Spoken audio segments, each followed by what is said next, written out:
My topic this morning is where are you? Nasaan ka ba? Me, I'm sitting here on the rooftop and doing this. Where are you? Nasaan ka ba? When God asked Adam the question, it was an advantage for Adam and not for God. Because God know where he is right at that moment.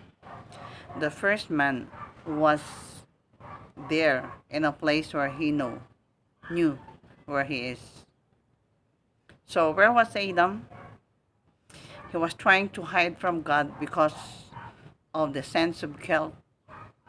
The first man living in a state of disobedience because he had made a decision on the basis of what he seemed to think is right, in spite of the fact that God told him not to do it. So when God asks us this question today, where are you? Nasaan ka ba in your spiritual life or in the spiritual realm that we are having? Where are you? Does it embarrass us to answer an honest question? Have you really stopped to consider where we are living spiritually? And some of us may cherish honor and recognition. We'd have to admit that we are living in a popularity plaza. Popular, to be popular. For those who have hunger for recognition and applause of the multitude, and our address may be somewhere in the achievement avenue for some achievement, and to decide to move into high circles of society, to be looked upon as an experience the ways the world might mean that we have landed on the sophistication avenue or in the sophistication circle. To live for clothes, cars, furniture, boats, silver, and gold shows that we dwell in the thoroughfare things. Then we get caught up in the pursuit of pleasure, on us, spend time hunting thrills and leave us from boredom. Why may, why may be in the frequent entertainment expressway, or when resentful and revenge fester in ourselves because of the experience or the bitter experience or pain that we encountered, we have settled on a haunted house of the hate highway. As we study about money, a few days ago, the way you spend your money tells a lot about where you live, where your treasure is.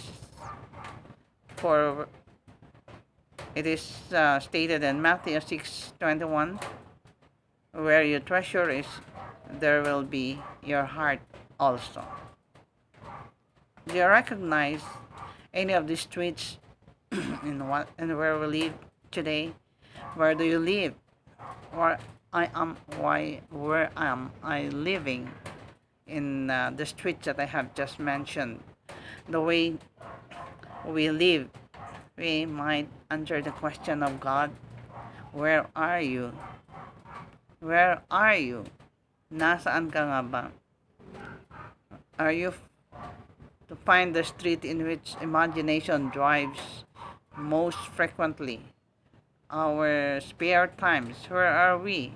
During the times that we have nothing to do, examine the motives that prompt your imagination, where you are spending most of your time, and examine that about your daydreams and many more.